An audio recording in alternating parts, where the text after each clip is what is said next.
Hey everybody, Nick here, and today I am going to answer the question that everybody asks me on a regular basis, and it's a very difficult question to answer, which is, Nick, what's the best everyday carry knife? In practice, the answer is, well, there isn't one. Because every different person is going to have different requirements, have different desires, have different taste, etc. So I can't answer the question with like, oh, it's this one. Case closed, problem solved. I can tell you my favorite, but that's an entirely different question. So what I've elected to do instead is to present to you some of my very favorite pieces. Some of the pieces that I recommend more than any others. Some of the pieces that are really amazing. Some of the pieces that chances are, as you go through the knife world, if you were to spend years and years in this community, chances are one of these could very easily end up being your favorite. So I'm going to talk about those kinds of things here today. A couple of provisos. To start with, I'm going to do a separate video talking about some budget-friendly choices. In this one, I'm going to top out at $300 because that gives me enough space to find some of the really, really excellent pieces. But it doesn't get us into the super high end, which is sort of a whole different thing. But I'm going to do a separate piece that cuts it off at $60. And that'll really let me sort of limit the space a little bit more and focus in on that budget category. There are some more budget-friendly pieces in this list, but these are the best due to excellence, not the best at a certain price point.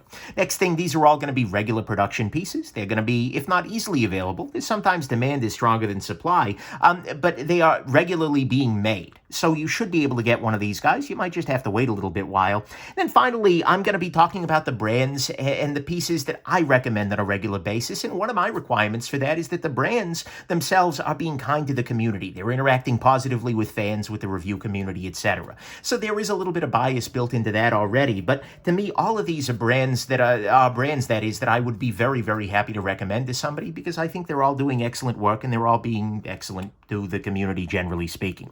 So there's that. Next thing, if you are a regular viewer, you're going to notice I'm giving more details than usual. I'm going to talk about, oh, well, this is an axis lock. Well, what's it? For a lot of folks who are in the knife world, you know that already, but I'm going to focus this video on people who might not be in the knife world particularly. I'm also going to not be trying to substitute in the full review for each of these. I've filmed full reviews for every one of the pieces here on the table. But nonetheless, this does not substitute for that. There are different things that I'll talk about in the full review, and I'm not going to go as deep into the negative. Instead, what I'm going to focus on here is why it is that this piece might be something that you're in love with. I'm not going to talk too much about pricing because pricing changes regularly. But one thing that should stay fixed is relative pricing. This is going to probably be the cheapest knife on the table for a while, and this is probably going to be the most expensive. And in fact, that's how I've kind of ordered them on the table, just for lack of a better ordering thing. And then finally, as you're looking at this, let's say you watch this video, you're like, yes, absolutely, I want one of these. Use a dedicated retailer. In some cases, you'll have to buy directly from the manufacturer, like for TRM, a Quietcarry. But in other cases, I encourage you to find a good knife store, find a dedicated place, and order directly from them. Not only are you more likely to get a real knife rather than a counterfeit or something like that, but it also supports the community, and it puts dollars back into small businesses. If you've got a local store, support them. But anyways, there's that. Then finally, a couple of things. There are a few pieces that are notably missing here. Some of these are ones that I just like a lot, but I don't happen to have around at the moment, and some of them have other. So a couple of things that are not missing, that are not here, but could easily be on the list, are things like the Cold Steel American Lawman, absolutely a great knife. The Spyderco Spidey Chef, and you can, again, watch my review of this. The Spyderco Canis, or Canis, is an amazing piece, especially if you are kind of looking at this in sort of the self-defense world. Anything by Victorinox. A lot of folks love Swiss Army knives, not my scene particularly, but that could be on the list there. And then finally, the Chris Reeve Sabenza. A lot of people are going to be like, Nick, where's the Sabenza? That's cut off by the price point. They are coming in over $300 every day of the week. So anyways, let's just go ahead and dive into it. Let's talk about all of these knives down here on the table, and we'll go there. And if your very favorite isn't on the list, well, let us know in the comments what it was, and you can have a discussion there too. So let's go into it. So we're going to start with the cheapest knife on the table, and that's this guy right here. This is the Ontario Rat number 2. And more specifically, this is the one in D2 steel. The Rat 2 it's a liner lock knife. So you've got the little liner that comes over here, keeps the blade from closing. And it is remarkable in a number of ways. Not only does it have a very nice action, and by the way, there is a full-size version, the Ontario Rat number 1, which is also in D2 steel, but not only does it combine a really nice action, but it has an amazing thin blade, which makes this guy an amazing amazing cutting tool. It makes it very compact. Well, it is very compact in the pocket. This is one of those knives that is a great knife completely independently of the price points. You can get them in sort of a very factory-like configuration like this, or there are companies out there and retailers out there who specialize in upgrading them. This one is actually done by EDC Gear House and Way of Knife. But anyways, so you can get these guys and you can upgrade them like crazy, and you end up with something that can be both a lot more expensive than their base price here, but can be very, very impressive. But the Rat 2 and Rat 1 are knives that are amazing knives at any price point, but just happen to be at a very good budget kind of place. Next one on the list is the Spyderco Delica. This is my size comparison knife on the channel, and in fact, size comparison, Spyderco Delica. But nonetheless, the Delica is a piece that is one of the better modern knife designs out there because it has so many things. Again, it has a relatively thin and slicey blade. This is a bias you're going to find throughout my reviews as well as throughout this video. I tend to prefer knives that cut very well, and one of the things that makes them cut very well is a relatively thin blade with relatively thin geometry there. Of course, if you want something that's going to be super durable, if you're going to be hammering it through nails, you might want a thicker edge, but nonetheless, this cuts very well. It has good ergonomics. It carries very well in the pocket, and so the Spyderco Delica is a really nice choice. It has been, unfortunately, a little bit eclipsed by some other options, namely like the Para 3 Lightweight from Spyderco and the Chaparral in FRN, such that its price point is no longer as competitive as it used to be, especially given the steel, which is a VG10 steel. But it still remains a really excellent piece.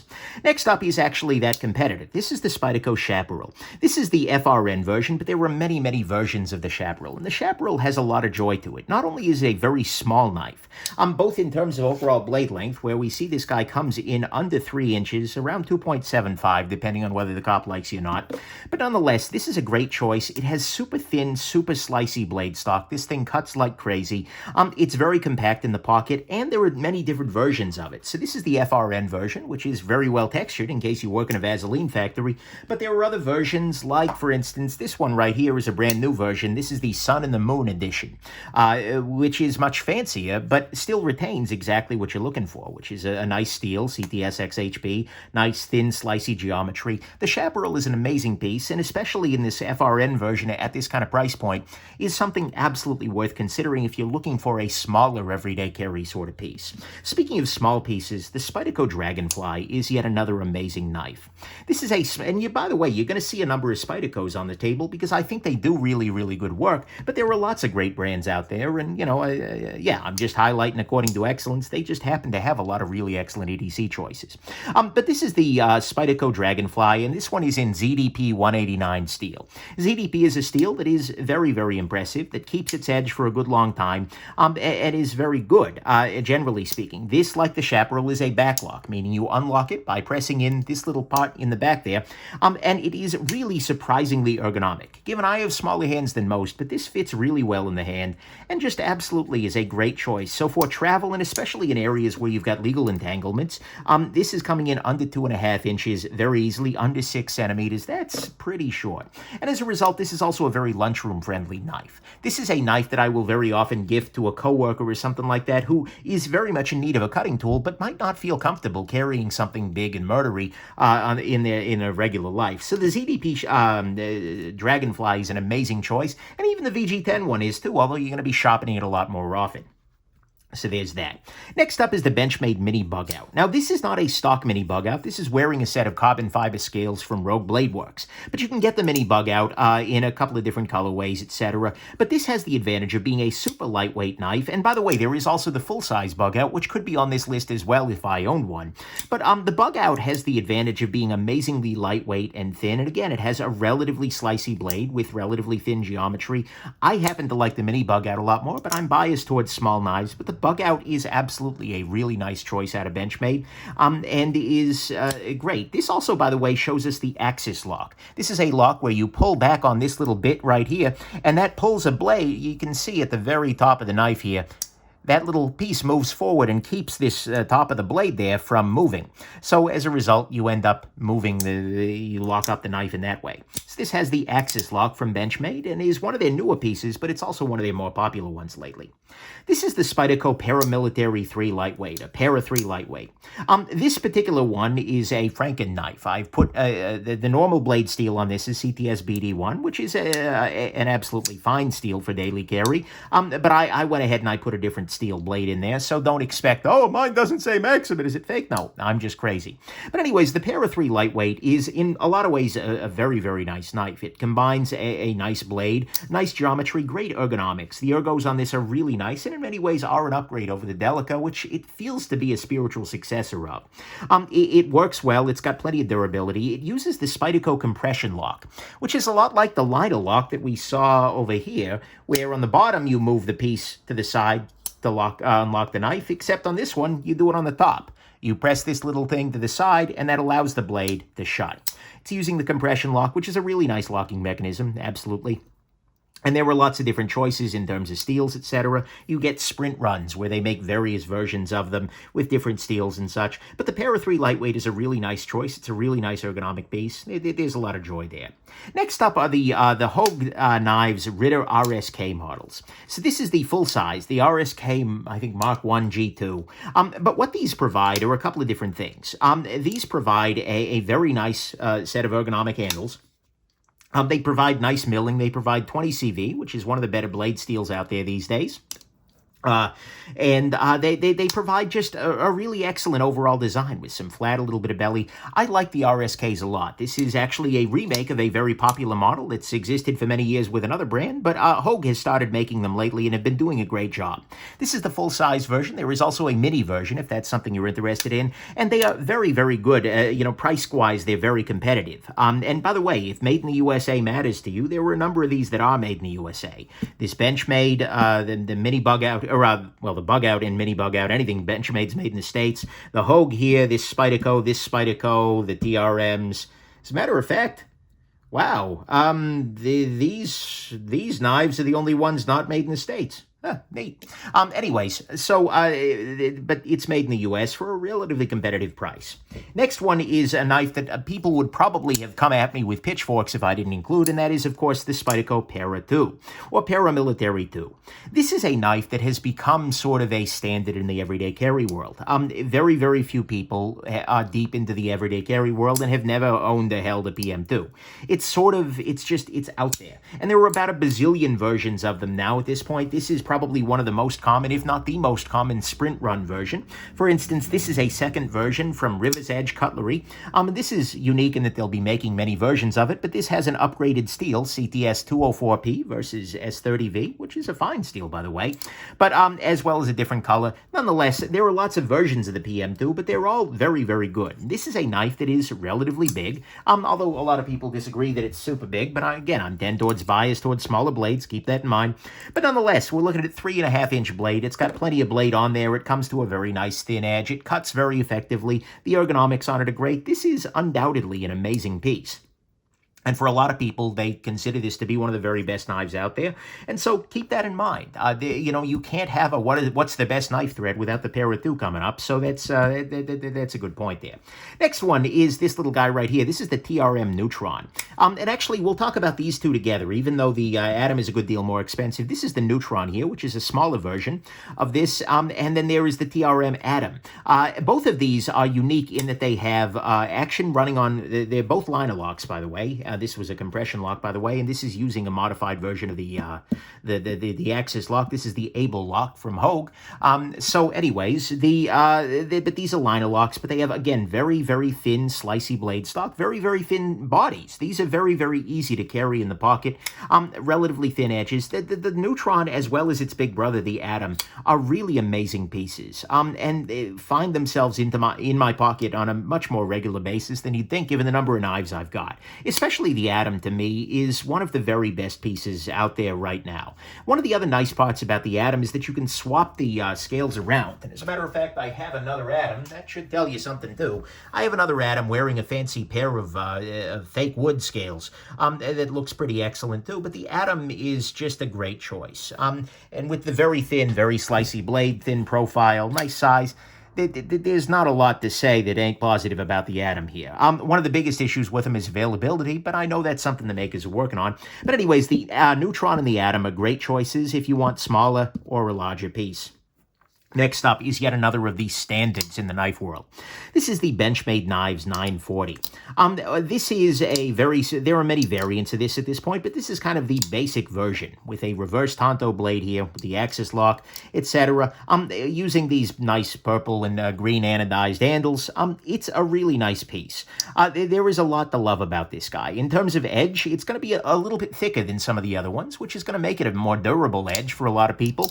Although, again, these, if you're using your knife for what it needs to be used for, namely cutting things rather than prying or trying to screw in a screw, it's going to be fine regardless. But nonetheless, this is a really nice little piece. It's a famous design, and frankly, it's probably Benchmade's most famous design. And there's a reason that everybody and their mother talks about the 940. This is yet another one of those that anytime this thread comes up on the internet, someone says, Para 940. These are both very, very good choices. Talked about the Atom already, so we'll move on to this one. This is a brand new contender. This is the Protech Knives Malibu. This is, unlike any of the other knives on the table here, a button lock. You'll very often see buttons on the sides of knives, and very often those are automatic knives. When you have a button where you press the button and the blade deploys, that's an automatic knife. There's a spring in there. This is not like that. This is just a button here. If I press this button, nothing really happens. Instead, this deploys using a flipper. And actually, is this... Oh my God, this is the only flipper on the table. Sorry, they're very... Well, I guess you could make an argument. Anyways, this is a button lock, though, which means that the knife is currently locked. You press the button, and it unlocks. And it uses a nice ball bearing mechanism here. It's got a 20 CV blade. It's made here in the States. The Malibu has one of the nicer actions just for fidgeting with, frankly. And that's one of the things that a lot of people use out there, and they use their knives for out there in the world, right? The Malibu is a surprise hit of 2020. I don't know who was surprised, really, but I sure was. It's really, really nice. It just makes for an everyday carry tool that is absolutely excellent. So if you like that style, it's a really nice piece. You can get different colors. You can get different variants. I've got a fancier variant of it that I particularly love. But anyways, the Malibu is yet another really great knife. This is a weird knife. This is the Monterey Bay Knives EWC, or Everywhere Carry. It's designed by Ray Laconico, who is a pretty well-known designer in the game, and made by a smaller company, Monterey Bay Knives. But it is, unlike any of these other knives on the table here, this is a non-locking knife. What I mean by that is that when I open this guy, it flips open, but then there's nothing actually holding the blade in place. If I just sort of push, it unlocks like that very easily.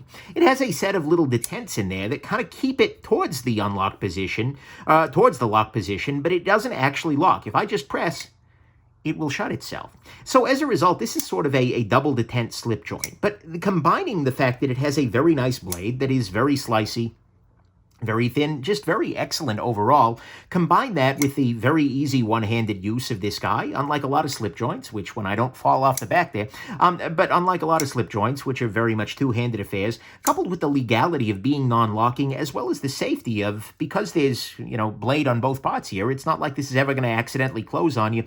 This becomes an amazing piece. It's also very lightweight. It's very slight. This is just a really nice piece. And so if you have any kind of concerns about locking knives, this is a great thing to consider. And plus the steel is good. It's really hard to understate how good this knife is. This definitely belongs on the table here and is a well-known design from a well-known designer. So there's that. Next thing is the Spyderco Shaman. Some people say Shaman. Weird, right? But anyways, it is the Spyderco Shaman. This is a very weird version of it. Again, I've done some messing around here. I put some wood handles on a version with M4 steel. But the baseline looks a lot closer to this. It looks with its black handle and S30V blade. Anyways, the Shaman is an amazing piece because, ergonomically speaking, it fits the hand so very well. I love this knife in the hand so very much. You can grip it so very well. It's not going anywhere. And it's also the thickest and probably probably the biggest blade, I think, on the table here today. Yeah, this is coming in a little bit over 3.5 inches. There are lots of other big, if you really like a big knife, there are other choices out there. The Spyderco Native Chief it comes to mind. There were some other great choices, but the Shaman is a very good, big, beatery sort of knife. If you're going to be nailing, pounding something through nails, again, don't use a knife. But if you're going to be a little bit harder use, the Shaman is a great choice. It's going to be a little bit harder to kill. It's still featuring the Spyderco compression lock, which is great. It's still, but I like this knife so very, very, very much. Next thing, and the last Spyderco on the table, God, there's a lot of Spyderco here, is this guy right here. This is the Spyderco Native 5. But more specifically, this is the Native 5 lightweight with carbon fiber and S90V. This is a piece that is in regular production. Spyderco makes batches of them regularly, but it can occasionally be a little tricky to find in between batches. But what this brings to the table are a number of things. A, it looks amazing. You can see here there's this very nice milling in the handle there, a little bit of sunburstitude. It's absolutely great. S90V is one of the best blade steels out there right now for pocket knives. The action on it is very smooth. It's a backlock. It's just very, very lightweight. It's very thin in the pocket, and it has this amazing feeling. This is a knife, well, you can watch my full review of it, but I got it. I gave it away for charity because that was sort of the deal there. And I ended up buying one myself because this is very close to the very best thing Spyderco makes, and it's a really good all-arounder sort of daily life knife. One other thing to note, though, is that there are other variants of the Native 5 lightweight. This is one that's in the FRN scales, much like the Delica here. But there is one variant that might be particularly interesting to people that is in LC200N steel. It's a bright yellow one, and that steel is rust-proof, and that entire knife is rust-proof. So if you are going to be out and about, on the ocean or something like that, that's a really nice choice, and it's a relatively inexpensive one. And actually, speaking of rust-proof, that brings us to our final choice on the table here, and that is the Quietcarry Waypoint. This is a knife that combines a number of things together. To start with, it's got very nice handles here. It's got full titanium handles. This is the only full-tie construction knife I've got on the table here. That's not as common under $300, although certainly you can do that with a lot of overseas pieces. And this is indeed another overseas piece. But more importantly, it is very thin. It has blade stock that is very thin, and it has an edge that is also very, very thin. This is a very slicey knife, so this cuts like crazy. But more importantly, and more interestingly, in addition to the thin profile and all that, it is using a steel called Van X. Van X is another steel that is rust-proof. This particular knife lived in my shower for, I think, 3 weeks, and every so often I would throw some salt on it just to make its life a little bit worse, and it just laughed at me. It had no problems with rust or anything at all. So if you're looking for something that is both reasonably luxurious feeling, as well as with a great blade steel, because Van X is a great steel, as well as completely rust-proof, this is a great choice. The Waypoint is an absolutely excellent knife, and although it's the priciest out of this batch, it's $295 at the present moment, it is really good. And the combination of that steel with this kind of form factor, with this kind of slicey blade, this action, there's a lot to love about the Waypoint. So anyways, all of these are some of my very favorite knives, and some of the ones that I recommend more than any other in that price range. It's not, I need to be on a budget, but it's also not, I want to look at the highest of the high end. If I were to do high end, there were other things that would jump onto the table. We'd start seeing things I'm not even going to go there. But nonetheless, these are all pieces that I absolutely love, that I recommend every day. Oh, the Spyderco Para is another good one to think about. But anyways, I digress. I got full reviews of all of these, and if one of these is jumping out at you, watch the full review and see what you think. But anyways, there you go. Among all of these, you have so many great choices. If you want tiny, Dragonfly. If you need rust-proof, Waypoint and Native 5. If you want just a good all-arounder everyday piece, Para 2, the 940, this guy, maybe the Malibu, Atom. If you want slicey, Atom. I mean, there are so many great choices here, but one of these will hopefully jump out at you, and that will be the very, very best pocket knife for you. But I think that answer might be a little bit different for each of you. So anyways, hope this was interesting to you, and have yourselves an absolutely wonderful rest of your day. Bye now.